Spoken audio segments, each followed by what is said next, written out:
Hi guys, or rather gals, welcome back to my nail corner. Today we are doing a mani with some Sparkle & Co products. I have my peel base on and built up my apex with clear, and now we're gonna get into it. The color I'm using today is DP09, all dolled up. I had never used this before. I opened it and you can see like some color distortion. I don't know why I was going to say discoloring, maybe. I don't know. Anyway, you want to always mix up your powders. So you can use orange wood stick, mix that up. You can put the lid back on and swirl it around a bit, whatever works for you. But always a good idea to mix up your powders. It also kind of fluffs them up a little bit and makes them just easier to work with. So I am going to do this color on all of my nails, which seems super boring. To be honest, I'm a pretty boring nail girl, but here we are anyway. So I'm going to do this color on all of my nails. I did end up doing a third dip of color. I generally, if I can get away with it, do 2 dips of color and then a clear cap. But after I did the 2 dips of this, it was still somewhat sheer, just a little bit. And I didn't want that. I mean, there are certain colors like Revel's Erica that's like a semi-sheer color, or Revel's Emily that's like a milky white, and I love those. But when I'm going for an opaque color, I want it to be opaque, and this one I wanted opaque. So I ended up doing 3 dips. I will speed ahead of those, well, the second dip, and then I think I actually cut out most of the third one because I don't want to bore you guys. But I am going to go ahead and get this color on, and then we're going to do some glitter placements. You may have seen the picture in the intro. It's pretty fun, I think. I really enjoyed it and got a lot of compliments on it, and just was like a fun, colorful mani. My 5-year-old daughter loved it. She wanted some dots on her own nails, so we'll have to do that on her next mani. Anyway, I'm gonna get this done and I'll be right back with you guys.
While I am speeding through this second dip, I wanted to talk to you guys about Sparkle & Co. liquids.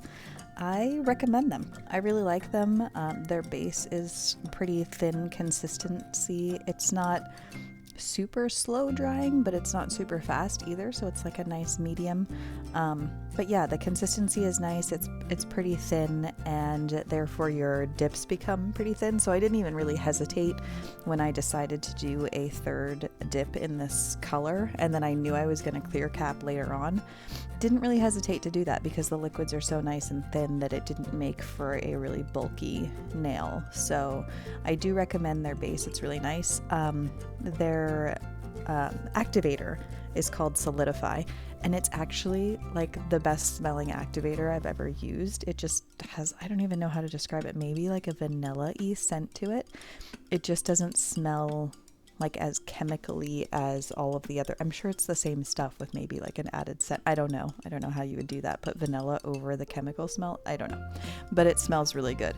So I do really like their Solidify. And then I have their Glossy 2.0, which is their new formula for their top coat, which I believe I used in this video, and I really liked it. I think this was my first time using it, and it did a really nice job.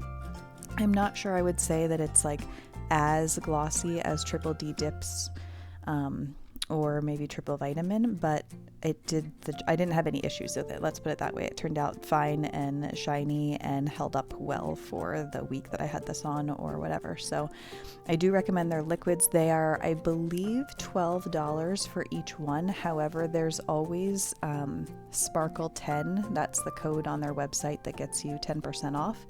And then lots and lots of people have like codes for 15% off. So one that I know is Marla15, and that'll get you 15% off. And then if you spend over 25 on their website, then you get free shipping. So that's super easy to do, even with just a couple of liquids and a color. So yeah, I recommend them. If you're looking to try some new liquids, give them a shot, because using those codes brings them kind of right down around I don't know, what, $10 a bottle, if not less. So yeah, that's my 2 cents. And now I did my third dip, or I just did now, and I'm going to place these glitters. So I got these glitters from a company called Southern Glitter and Shine, I think. I will put a link down below. I don't know if they still have this particular chunky glitter, but they have lots of beautiful glitters, and you can get glitters everywhere. I mean, Target, your dollar store, wherever. So this is what I did. I just put a layer of base down. I tapped my little orange stick on it to get the tip of the orange stick to be a little bit tacky. And then I just started picking up glitters and placing them. I didn't really have any like super rhyme or reason for what I was doing at first. And then I ended up using like the bigger circles towards the top of my nail and then smaller ones towards the bottom. You can overlap them a little bit, as you see here. So as your base starts to dry, you'll end up wanting to put some more base on. That's why I didn't go all the way down the first time. I knew by the time I got to the bottom of the nail that it was going to dry. So you'll see here that I start running out of room, and then I want to go down lower. And so I end up taking the base, putting another coat fully on the nail, so all the way to the cuticle line, and then finishing placing those glitters. When I'm done placing them, I apply base again and do a good dip and clear, because you want to protect those when you're buffing and filing. And I really just did the one dip of clear, and when I filed and buffed and all that stuff, it didn't disturb any of them. I didn't end up cutting into any of them with my file. So as long as you do like a good coverage, you should just be able to do one dip of clear. And then that nail with all of that on it wasn't even bulky. Like it was, they just laid so nicely. I was really pleased. And these are true like glitters. They're not like thin foils that are gonna like mold to your nail. They're not that flexible. So anyway, I was really pleased with how it turned out and how comfortable, if that's the way you want to look at it, it was to wear for the week. So I'm going to finish those glitters and go ahead and cap and clear, and I'll be back with some final thoughts for you guys.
So here's that Glossy 2.0 top coat. What do you guys think? Looks pretty shiny, pretty glossy, right? I love when it goes over those glitters, it just makes them shine, and that's pretty fun. I thought those round glitters would be a fun look if they were in like a balloon gathering, you know, like in the movie Up where they have that huge gathering of balloons. So I thought it would be cool and freehand some like string underneath, that would be a fun look for these particular round glitters. Anyway, I am enjoying these liquids, so you guys, if you need to try new liquids, want to mix things up, definitely give them a shot. They did really well. So yeah, I'm saying a lot. I don't know why. I get mesmerized sometime watching my own video and then I get distracted and I don't know what I'm saying. Anyway, I am trying to get through the liquids I have on hand before I order any more to try, but I've heard some other brands like Virgo and Gem are like up and coming really great liquids, so I have those on my list to try in the future. So if you guys have some liquids you love or products you love, let me know about them. I may have tried them, I may not have, and I want to, because give me all the nail things. This is Cuticle Candy Sweet Spells to finish up my mani as always. However, the first Cuticle Candy I tried was actually the one that Sparkle & Co. carries, and it's Pink Lemonade Margarita, and it smells so good. So if you're ordering from Sparkle & Co., you can try out their blend, their scent of Cuticle Candy, and you'll be hooked. So give it a try. Anyway, drop a comment, give me a thumbs up, it helps me, and let me know what you guys think. Let me know if you guys are going to do some glitter placement, and send me a picture on Instagram, and I'd love to see it. So tag me at Kate's Nail Corner, and I will see. Anyway, thanks for joining me, you guys. I hope you have a great day. I'll see you next time.